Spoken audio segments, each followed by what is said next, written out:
Mivel nem értünk egyet azzal, hogy az országunkat a jelenlegi vezetés Oroszország ülelésébe taszítsa.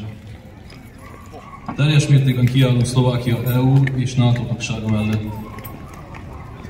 Támogatjuk a pszichológusok és pszichiáterek, a diáktanács, a civil szervezetek és az akadémikusok Robert Fico miniszterelnökhez intézett nyilvános felhívását.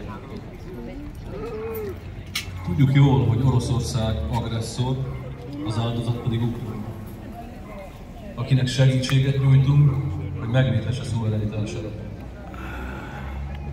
Köszönöm, hogy aktívak és mernek is tenni egy szebb jövő reményében. Szlovákiának nagy szüksége van most önökre.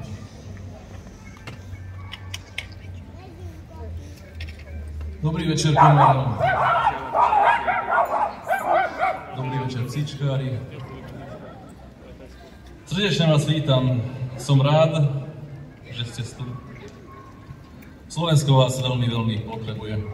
Volám sa Tamáš Ferdeš, som jedným z organizátorov tohto zhromaždenia. Dovolte mi, aby som citoval Robertu Krmáškovú, ktorá na námestí Dečlina na spomienkovom zhromaždení Jána a Martiny.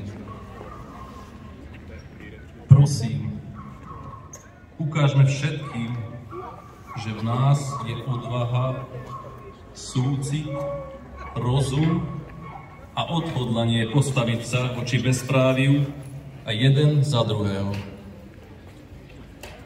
Teraz zo pár organizačných pokynov. Potrebujete zdravotnú starostlivosť. Pozriem si to našim dobrovoľníkom, ktorí majú na ramene kriklavo-zelené pásky s nápisom organizátor. Pomôžeme vám uspokojiť situáciu a po prípade potreby požiadame o pomoc políciu.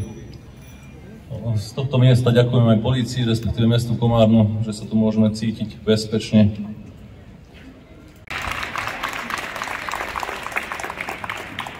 Zhromaždenie je financované zásluhou vás.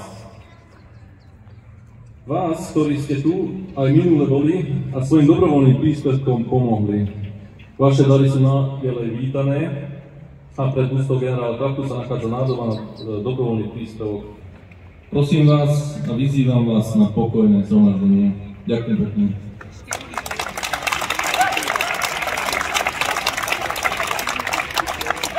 Poprosím teraz prvého rečníka dňa večera, občana Komárna Maroša Kudlíka. Ďakujem.